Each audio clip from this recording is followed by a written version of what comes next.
संसार में 5 देवता हैं जिनको 5 महाभूत कह दिया गया। बहुत सारे हैं, सबकी चर्चा नहीं कर रहा, सीधे सीधे बात पर आने के लिए ये बात कर रहा हूं। क्षेति जल पावक गगन समीरा, पंच तत्व मिली बना शरीरा। तो ये 5 तत्व हैं, आकाश वायु जल पृथ्वी। इन 5 में से अग्नि एकमात्र ऐसा तत्व है, एकमात्र ऐसा देव है, एकमात्र ऐसा पंच महाभूत है जो संसार के सारे प्राणियों और पदार्थों को अकेला खिला सकता है। माना कि अन्न पृथ्वी पर पैदा होता है और खाने के लिए जो कुछ भी मिलेगा वो पृथ्वी से मिलेगा।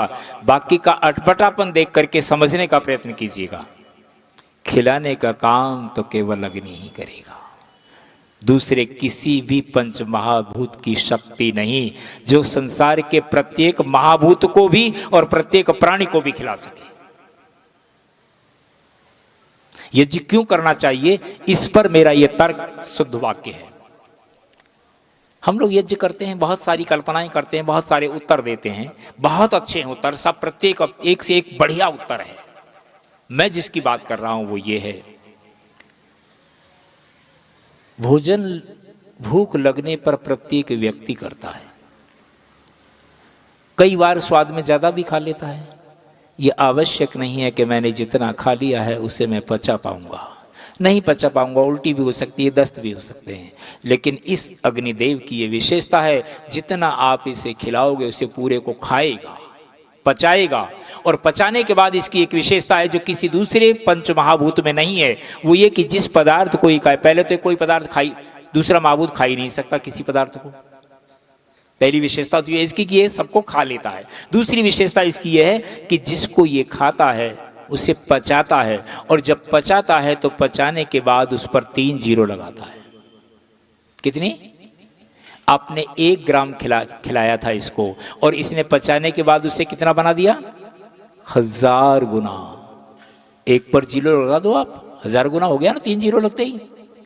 ये विशेषता इसकी। और 1000 गुना बना करके अपने मित्र को, इसके मित्र का नाम है वायुदेव, उसको कहता है भैया तुम जाओ और बांट दो।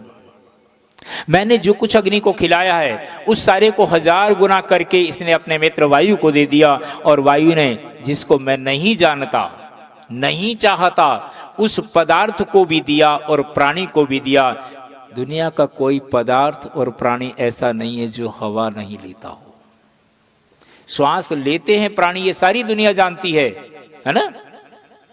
एक वाक्य सुना दूं आपको, सरलता से समझ में आएगा कि दूसरे भी श्वास लेते होंगे। अरे थोड़ा धीरे बोल, दीवारों के कान होते हैं, है ना, होते हैं ना। ये लोग कहावत सुनी है आपने। इसका मतलब है पहाड़ भी हवा लेता होगा, सांस लेता होगा, उसको भी वो गंध गई है पृथ्वी की। अगर नहीं है तो फिर क्यों हम यज्ञ प्रार्थना में कहते हैं जलवायु सब शुद्ध होते हैं इस अग्नि से? होते हैं ना, वो इसी से होते हैं, क्योंकि उनको भी ये वायु चाहिए, वृक्ष वनस्पतियों को भी चाहिए, सारे पदार्थों को चाहिए। इसलिए देव यज्ञ सारे संसार के प्राणी और पदार्थों के साथ रिश्ता बताने के लिए महर्षि दयानंद सरस्वती ने दिया। पितृ जी इसलिए दिया कि जिनके साथ मेरे खून के रिश्ते हैं उनके वो मुझे याद आ जाएं, और अब मैं रह गया हूँ, मुझे अपना अपने साथ रिश्ता याद करना है। जिसने ये सारी दुनिया बनाई है उस परम पिता परमात्मा के साथ मुझे मेरा अपना रिश्ता याद करना है। उसके लिए कहा ब्रह्म यज्ञ। महर्षि दयानंद सरस्वती ने कहा ब्रह्म यज्ञ इसलिए नहीं करना है, हम संध्या किस लिए करते हैं? भगवान को प्रसन्न करने के लिए। ध्यान रखो, भगवान को प्रसन्न करने के लिए कुछ नहीं करते हैं और ना कुछ करने की जरूरत है। जो कुछ करना है वो अपने लिए करना है। मैं अपने लिए करता हूं, यज्ञ करता हूं तो अपने लिए करता हूं, इसलिए कि मुझे परिजनों के साथ, संसार के दूसरे प्राणियों के साथ, पदार्थों के साथ रिश्ता अपना बनाना है। इसलिए यज्ञ करता हूं, चाहे बलवैश्य देव यज्ञ कर रहा हूं, देव यज्ञ कर रहा हूं, पितृ यज्ञ कर रहा हूं, जो कुछ भी कर रहा हूं, अतिथि यज्ञ कर रहा हूं, वो अपने लिए कर रहा हूं। तो ब्रह्म यज्ञ भी मुझे अपने लिए करना है। ब्रह्म यज्ञ अपने लिए करना है, स्वाध्याय करना है। और स्वाध्याय के विषय में एक बहुत बढ़िया सी बात, आवृत्ति ही सर्वशास्त्राणाम बोधादपि गरीयसी। आवृत्ति बार बार दोहराना, ये आपके ज्ञान से कहीं अधिक ज्यादा महत्वपूर्ण है। और बस हम जो कर रहे हैं इन सम्मेलनों के माध्यम से, भजन प्रवचन के माध्यम से मात्र आवृत्ति ही कर रहे हैं। बार बार चीज हमें आ जाए, द्विबद्धम पुनर्सुबद्धम भवति, बार बार चीज हमें याद आती रहे कि हमारे जीवन का उद्देश्य क्या है, हमारा अपना उद्देश्य क्या है, इस संसार के साथ हमारे रिश्ते क्या हैं, हम कैसे उन रिश्तों को निभा सकें, कैसे अपने जीवन के साथ इन सारे तथ्यों को जोड़ सकें। महर्षि दयानंद सरस्वती ने एक बात कही कि जब स्वाध्याय करना हो तो स्वाध्याय में बहुत सारी चीजें आएंगी। मैं ये मानता हूं सृष्टि में सबसे पहले जो वाक्य लिखा गया, जो लिख करके मेरे और आपके सामने आया, वो अग्निमीड़े पुरोहितम यज्ञस्य देव मृत्युजम, ये वेद का पहला मंत्र था। और उसके बाद से आज तक जो लिखा गया वो आज के अखबार में छपी सूचना अंतिम वाक्य है। बाकी तो कल लिखा जाएगा ना। इतना वहां से लेकर के यहां तक वो सारा का सारा मनुष्य जीवन के उपयोग के लिए लिखा गया। मेरी समझ में नहीं आया वो अलग बात है, मैं नहीं जान पाया ये अलग बात है, लेकिन निश्चित रूप से अखबार भी छपा तो मेरे जीवन के लिए उपयोग के लिए छपा, और वेद के मंत्र भी छप करके प्रकाशित होकर के आए तो मेरे जीवन के लिए उपयोगी होकर के आए।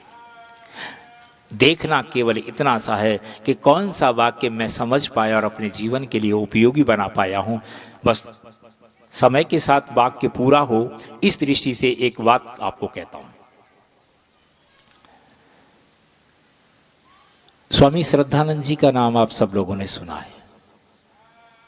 उनका अपना लिखा हुआ जीवन चरित्र कल्याण मार्ग का पथिक, कितनी मार्मिक बातें उन्होंने लिखी हैं, बहुत सारी बातें लिखी हैं। मैं जिस बात को ध्यान दिलाना चाहता हूं वो केवल ये है कि ये वाक्य हमारी समझ में आ जाए। महर्षि दयानंद सरस्वती से उनके पिताजी के कहने पर, स्वामी श्रद्धानंद जी अपने पिताजी के कहने पर महर्षि दयानंद सरस्वती से मिलने के लिए जाते हैं। और वो क्या कहते हैं, आप कहते हो तो मैं लेता हूं इन फकीरों को जिनको कपड़े पहनना नहीं आता, वो क्या उपदेश देते होंगे। कपड़े पहनना नहीं आता का अर्थ आप समझ रहे हैं। स्वामी जी तो केवल एक लंगोट पहनते थे, उसके बाद धीरे धीरे कपड़े भी पहनने शुरू किए। पहले लपेटना शुरू किया, एक ओढ़ना शुरू किया, बाद में कुर्ता भी पहना और कटे वस्त्र भी पहना। लेकिन चूंकि पिता हैं और कोतवाल हैं और वो प्रतिदिन ये कहते हैं कि बेटा देखो ऐसा अद्भुत सन्यासी आया है, अंग्रेज कमिश्नर सारे अधिकारी लोग उसकी बात को सुनने के लिए लालायित होते हैं, तुम चल करके देखो तो सही एक बार। तुम्हारे मस्तिष्क में जो उलझने हैं ना वो सारी उलझन दूर हो जाएंगी। पिताजी ने कहा है चल देते हैं, और वो सबसे पीछे वहां जाकर के बैठ जाते हैं। पूरा व्याख्यान सुनते हैं। पूरा व्याख्यान सुनने के बाद पहला दिन हो या दूसरा दिन हो, आकर के व्याख्यान के बाद स्वामी जी को प्रणाम करके कहते हैं आपके तर्कों के सामने नतमस्तक हूं, पर मुझे विश्वास नहीं होता।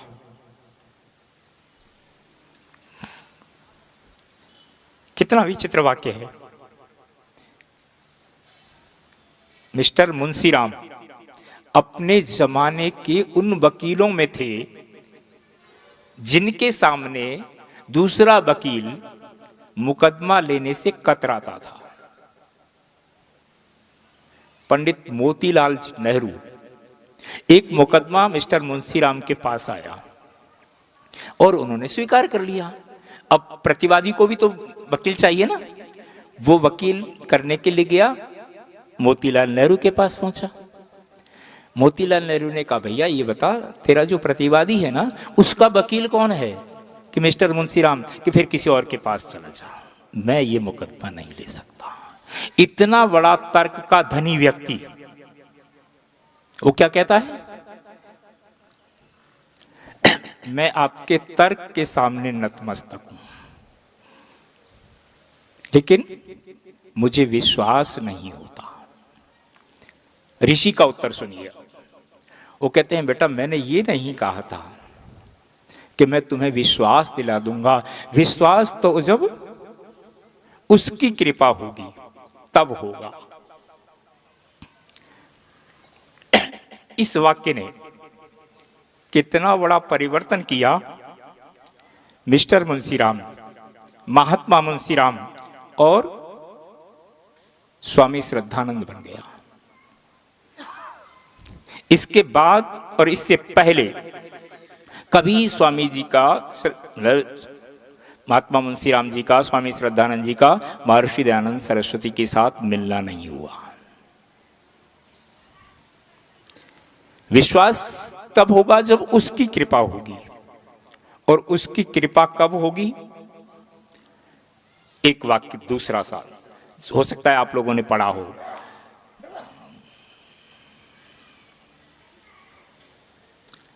पचानवे छियानवे में मैंने 95-96-97 में 3 वर्ष मैंने सीनियर हायर सेकेंडरी में पढ़ाया।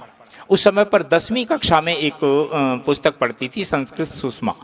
उसका 8वां पाठ था, भारतीय संस्कृति। उसमें लिखा हुआ ये वाक्य, ईश्वर तमेव साह्यम करोति या आत्मना साह्यम करोति। ईश्वर उसी की सहायता करता है जो अपनी सहायता स्वयं करता है। प्रभु की कृपा कब होगी? जब मेरी अपने ऊपर मेरी कृपा होगी, तब प्रभु की कृपा होगी।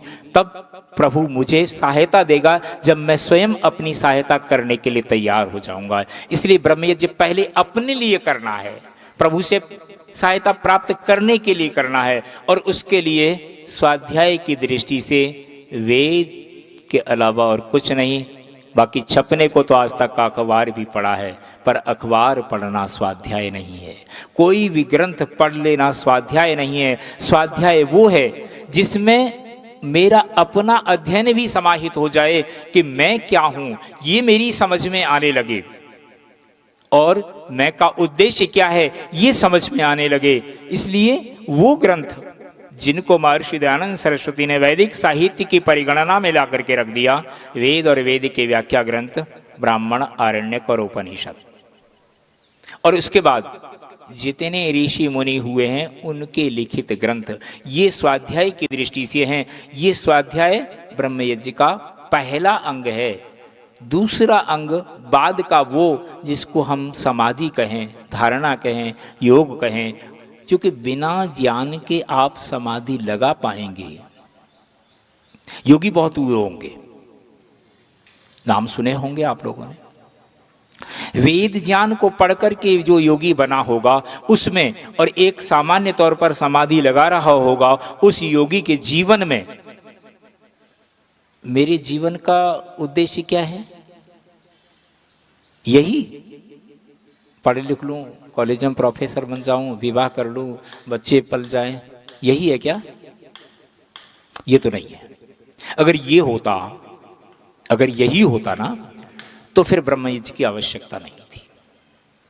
मुझे मेरे साथ अपना रिश्ता याद करना है, मुझे परमपिता परमात्मा के साथ रिश्ता याद करना है। ये जीवन का प्रमुख उद्देश्य है। और जब तक मैं अपने साथ अपना रिश्ता नहीं समझ पाया हूं, परमपिता परमात्मा जिसने मुझे ये सारा संसार दिया है उसके साथ रिश्ता नहीं समझ पाया हूं, तो संपत्ति बहुत हो सकती है मेरे पास, संबंध बहुत हो सकते हैं मेरे साथ लोगों के, लेकिन वो जो संबंध होना चाहिए वो नहीं है, तो उद्देश्य जीवन का पूरा नहीं है।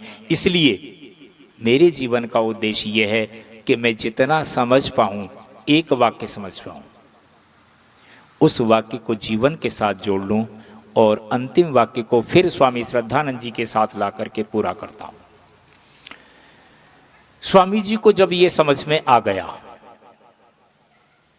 कि ये सब कुछ बुराई है, उन्होंने अपने जीवन में लिखा, कल्याण मार्ग के पते में, मैं नहीं मानता कि शायद दुनिया में कोई ऐसा व्यक्ति हुआ होगा जिसने अपने जीवन की प्रत्येक बुराई को अपनी कलम से लिख करके दुनिया के लोगों को ये बता दिया होगा। अगर उनसे पहले कोई व्यक्ति हुआ है तो वो केवल एक ऋषि हुआ, और वो कहता है यान्यस्माकं सुचरितानि तानि तो उपास्यानि नो इतराणि। जो मेरे जीवन की बुराइयां हैं उन सब को छोड़ देना और जो अच्छे चरित्र हैं उनको स्वीकार कर लेना।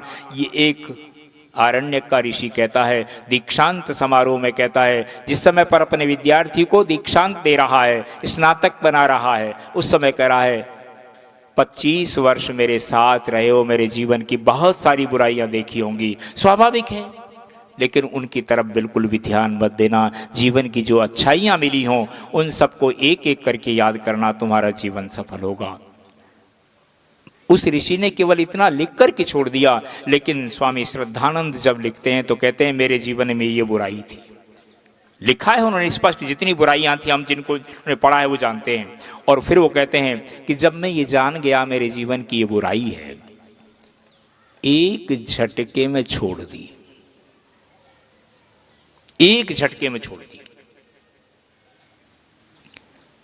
और उसके बाद वो महात्मा मुंशीराम और स्वामी श्रद्धानंद बन गए। इतनी सारी बुराइयां जिस संकल्प के साथ एक झटके में छोड़ दी, वही था कि मैं अब जान पाया मेरे साथ रिश्ता क्या है।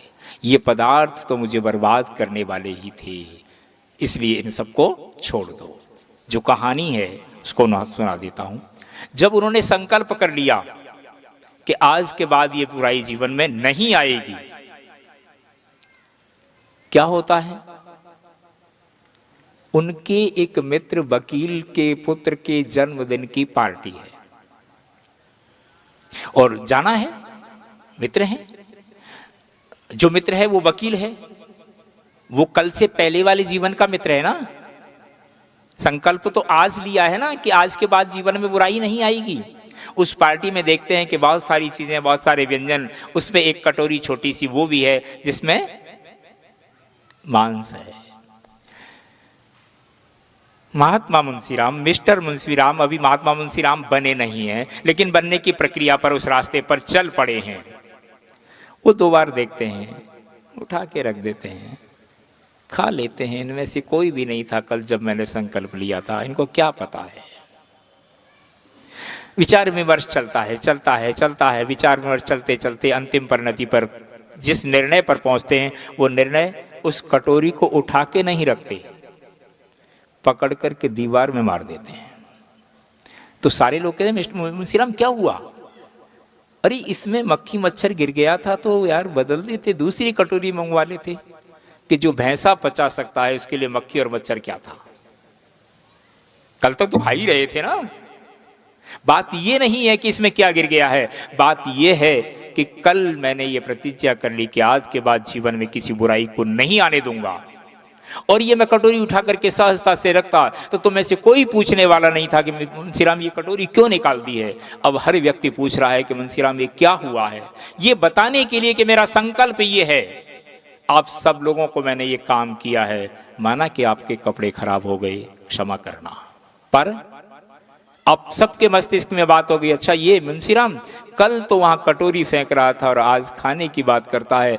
आप सब लोग मुझे बार बार टॉर्चर कर करके मुझे इस अच्छे मार्ग पर चलने के लिए बाधित कर दोगे, इसलिए मैंने आपको बताने के लिए किया है। अपने जीवन की अच्छाई को आप अपने मित्र मंडली को जरूर बताइए, अपने परिवार के लोगों को जरूर बताइए, अपने जितने मिलने वाले हैं उन सबको बताइए कि मैंने ये संकल्प लिया है। और आप जब उस संकल्प से डिगने लगेंगे तो वो लोग आप कहेंगे अच्छा हाँ उस दिन तो ये बात करते थे, आज क्या हो गया। इसलिए आवश्यक है अपने जीवन की अच्छाई को और अपने जीवन की बुराई को अपने साथियों के साथ जरूर बांटिए। और जब तक आप साथियों के साथ नहीं बांट पाएंगे, परिवार के साथ, समाज के साथ, अपने साथ, किसी के साथ अपना कोई रिश्ता नहीं समझ पाएंगे। मैं जिस सूत्र को लेकर के चला था, मैं ये मानता हूँ कि प्राणी जो बैठे हैं वो तो बैठे हैं, कुर्सियों के चेहरे भी बता रहे हैं कि हाँ कुछ चीज़ दिखाई दी है जो हमें समझनी चाहिए।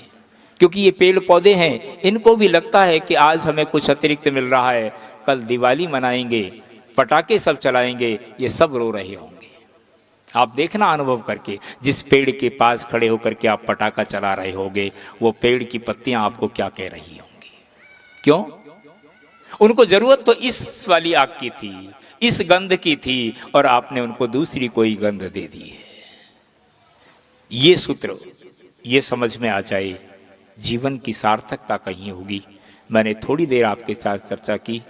चर्चा जैसे मेरे पास शब्द थे, जितने अच्छे थे, गंभीर थी, अच्छी थी, मैं ये मानता हूँ मेरे जीवन के लिए उपयोगी थी। ये सोच करके मैंने वाक्य प्रारंभ किया था। और अंतिम वाक्य, मैंने कभी ये नहीं सोचा कि आपकी समझ में आएगा और आप सुनेंगे इसलिए मुझे बोलना है, केवल इसलिए बोल रहा है। मुझे मेरे गुरुजी ने, जिस समय पर मैं स्नातक हो रहा था, उन्होंने एक वाक्य कहा था, स्वाध्यायान मा प्रमद स्वाध्याय प्रवचनाभ्याम न प्रवदितव्यम। तुमने जो कुछ पढ़ा है उसे दुनिया के लोगों को बताने में प्रमाद मत करना, वो तुम्हारी सुनेंगे ये आवश्यक नहीं है। सुने ना सुने कोई चिंता नहीं है, सुनता तो तू है सुनाते रहेंगे, तेरे गीत जीवन भर गाते रहेंगे, तेरे गीत जीवन भर गाते रहेंगे।